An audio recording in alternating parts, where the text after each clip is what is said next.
right, hello everyone. I'm Michał. I work at MUI at a little component library called BaseUI. Has anyone used it before? I see a couple of hands. Good, good. So over the past year, as we've been preparing BaseUI's first stable release, a big part of our work, performance improvement, we profiled our components asking why is this slow. Sometimes it turned out it was something stupid I wrote a month earlier. But sometimes we discovered some patterns that were degrading performance. So today, I want to share the problems we discovered and the solutions we applied to fix them. So every single example from this talk comes from an actual problem we found and fixed in BaseUI. So how do we make a component or a whole website faster? It's very simple. Just throw less at the CPU, and this could be the end of this talk. But what does it mean exactly? What does less work actually look like in React? It comes down to a couple of things, and this is not an exhaustive list, just a couple of things I thought are pretty important to cover in these 20-something minutes. So first of all, reduce the number of renders. React renders are fast, but you know what's even faster? Not having to render. If you have to, reduce the amount of work done within the render. When a component must render, make sure it's not doing any more than it needs to. And this includes reducing memory allocations or optimizing DOM operations. Now, you might be thinking, I'm building an application, not a UI component library. Does this apply to me? And the answer is yes. When you're building a library, the stakes are higher. Our code runs inside someone else's app alongside their components, their state management. So every millisecond our library spends on rendering is a millisecond that application developers have less to, is a millisecond taken from their budget. So we have to be very efficient because we need to leave room for the code that actually makes the product. But the patterns themselves are the same patterns that make any React app faster.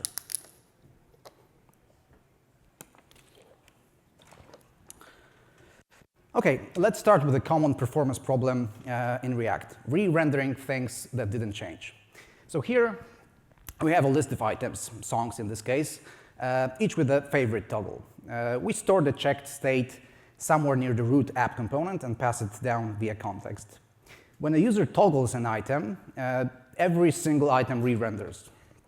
The moment the context value changes, React has to re-render every component that subscribes to it.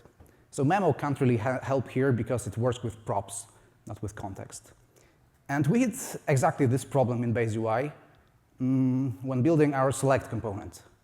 When users hover over an option, we update a highlighted item value in the root component context. But updating this context on every hover means every single option of the select re-renders, even though only two of them actually changed, the one that has been highlighted before and the one that's highlighted now. So one way to solve this issue is to split the context-dependent component into two. A thin wrapper that just subscribes to the context and reads the value, and a richer one that accepts this context value as a prop and can handle more expensive rendering. So how does it help exactly? Here's how it can look like. The song component reads the favorites array or set from the context and generates isFavorite, a Boolean saying whether this particular song is in favorites. This computed value is then passed as a prop to the inner component I called songDisplay, which means we can use React memo on it to prevent it from re-rendering. So now, on every context update, React will re-render the thin song wrappers, which should be super quick, those two songDisplay components. This works, and actually, it's a solution we implemented in our components, but has some drawbacks. React still needs to render these wrappers basically every time the context changes. And we're introducing another component to the tree. It also doesn't look very nice to have this logic split. So can we do better? We can, and we did. We introduced a store to keep our data. So a store is basically an object that holds some state and is able to notify its listeners when the state is changed. These listeners can run functions called selectors to determine if a particular slice of state changed and only trigger a re-render when it does. So in our case, the song component can observe just the isFavorite state that's calculated specifically for it. How does it look? It kind of depends on the implementation, because there's no one canonical store implementation. I'll show you an example of what we did, because we wrote our own implementation for base UI. So the store instance, it's initialized somewhere. Could be even outside of React components, but can be within a component and then shared with the rest of the application with a context. It's safe to do so in a context because when updated, the store instance doesn't change. The reference stays the same, kind of like a ref. In its arguments, we set the initial state and define the selectors. In this case, just one is favorite. The selector is a pure function that accepts state, and in this case, song ID used to determine if this song is favorite. Then we have the useState method that accepts the name of the selector and its arguments. This is how we implemented it. It subscribes to the store, runs the selector, and it changes. It retriggers a re-render only if the value returned from the selector changed. So we created our custom implementation to suit our needs exactly, and to not to introduce any additional overhead that we don't need. But in your applications, you can use libraries that provide a store like Zustand, for example. If you'd like to dig deeper and create your own, to understand how it works, you can take a look at our implementation on GitHub. It's pretty minimal, but powerful enough to power our components. The secret glue between the store and React code is React's useSyncExternal store hook. As the name suggests, it synchronizes the state coming from an external store to React world, triggering a re-render whenever this external store is updated. And external in this context doesn't mean like living on a remote computer over the network. It's external to React code. Now we did some more crazy things to optimize the store even further, combining multiple subscriptions into one, while formally breaking the rules of React, but then thoroughly testing that everything still works correctly. I wouldn't recommend this for all applications, but if you're interested in seeing what's possible, look for fast hooks in our code base. So after these changes, you can see that toggling the favorite state of one song doesn't re-render the others anymore. Okay, let's move on. Sometimes we can make an application faster by rethinking and redesigning its architecture or patterns. So let's get back to our song list example. It's safe to assume that icon buttons like these will have tooltips. And traditionally, in libraries like Base UI, Radix, and many others, you define tooltips like this. There's a root part that wires together a trigger and a pop-up. And in our case, a pop-up is made of a portal, positioner, and a couple of other parts. For closed tooltips, we don't render anything below portal. But still, in an application where no tooltips are open, React has to create and render these roots, context providers, and portals for each row. So this looks quite inefficient, especially that if you consider that you can have only one tooltip open at a time. So wouldn't it be nice if we could define all these common parts just once, closer to the root of the application?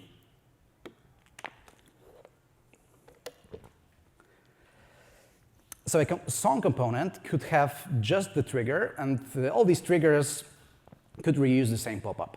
So the first problem that arises here is what should be the content of the pop-up? How do we know whether to show add to favorites or remove from favorites? Or what if the content of the tooltip is like entirely dynamic and, for example, have the name of the song in it? We solve this with the payload prop, and whatever is set as payload of the trigger used to open the tooltip can be read from within the root part. In our case, payload is an object with the isFavorite field, although even a Boolean would do in this case. We read this value inside the tooltip root and decide what text to render. Okay, but then how do these parts communicate together? And is it type safe?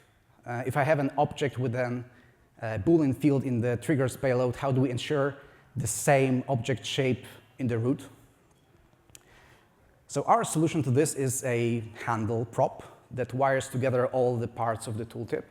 A handle is an object with a stable reference that can be defined in a module scope, kind of similar to the store because really it's a wrapper around a store. It's passed to all components that need to communicate. It's kind of like an explicit, strongly typed React context. And because it's strongly typed, we can ensure that the type of payload is consistent between parts of the component. We call this detached triggers, and BaseUI supports it not just for tooltips, but for menus, popovers, dialogues, and preview cards. And in our tests, we found out that it improves the initial mount time by over 50%. Now, there's one other bonus feature that detached triggers enable, and let me show you an example with popover. Since the shell of the popover is shared, it reuses the same DOM node for all pop-ups, and just the contents change, we can basically animate content transitions between triggers. So this pattern not only improves performance, but also enables some better UX. Okay, wasn't React compiler supposed to solve all the re-rendering problem without any additional work from developers? Well, yes, it does, but it also kind of depends. So for us, it didn't really help a lot. We tested it some time ago, and we haven't seen impressive speed up. We're kind of already aware what should be memoized and what shouldn't. And for example, the compiler insisted on memoizing data that we knew changed every render. So basically, any additional code around it is just a waste of resources. But the biggest drawback was an increase in bundle size. So with React compiler, our library grew by 26%. So this basically wasn't acceptable for us. But I'm not saying React compiler is bad. Try it out, see if it helps in your cases. Maybe you'll see some better speedups. Maybe you don't care so much about bundle size, and decide for yourself. All right, we've talked about reducing the number of renders. Now let's talk about what happens inside a render, and let's start with the cost of memory allocations. And by the way, this section is useful whether you use React or not. So if there are any hidden Angular fans in the audience, or maybe someone still using jQuery, this is for you too. JavaScript doesn't really care what framework allocated garbage. So every time you create an object, array, or a function in JavaScript, that's a memory allocation. And every allocation is essentially work for the garbage collector. One allocation is cheap, but they add up. And to be clear, I would categorize these kinds of problems as micro-optimizations. It's unlikely that you'll see major improvements by this alone, unless you're doing something really terrible. But still, it's good to remember this when writing code, because this can be almost applied automatically. It doesn't cost you anything and can make applications slightly faster. Starting with something really straightforward. If you have a value that doesn't change between renders, define it outside the component in module scope. This applies to functions as well. So unless the function depends on data from the component, you can move it outside. This will reduce allocations and stabilize this function's reference, so you can possibly eliminate use callbacks. If you work with immutable data structures, consider creating common constants for empty arrays, objects, or no-op functions. In this particular example, like object freeze is used as an extra safety measure to ensure nothing accidentally mutates this shared instance. So this can be defined like globally per application. Functions like map, filter, for each are usually clean and readable, maybe except for some more nasty cases of reduce that require much more brain power to process. But each one of these calls takes a callback function, and each callback is an allocation. And these functions are usually also a bit slower than just having a for loop. I'm not saying don't ever use map, for example, but when like performance is key, when you have like a really hot path, reach for a for loop instead. And these were just a couple of examples of patterns that may not give you huge performance gains, but are relatively cheap to introduce. You can just remember them when writing code, or more likely teach your AI agent to remember them when writing your code. Let's move on to something that can have a bigger impact, and this is DOM operations. So there are cases where you need to manipulate the DOM directly, like measure something, position something. It may be not very common in like line of business applications, but very common in like graphics apps, games, and UI libraries. So what can go slow here? We got like 5 minutes left, so let me teach you how web browsers work. In order to render a page on the screen, browsers have to do several operations. Apply the CSS styles, figure out where the elements are and how big they are, paint the actual pixels, and so on. It's basically a waterfall. But it's a smart waterfall. When you modify the DOM in your JavaScript code, say change an element's width, the browser doesn't immediately recalculate layout. It marks the layout as dirty and defers the work. So if there's another write operation to the DOM in the same script that could invalidate this calculated layout, it's smarter to just wait until the script finishes to do all this work. But the moment you read the layout property, like, I don't know, offset height or get bounding client rect, the browser has to flush that deferred work to give you an accurate answer. And this is called forced synchronous layout or forced reflow, and you should avoid it if possible.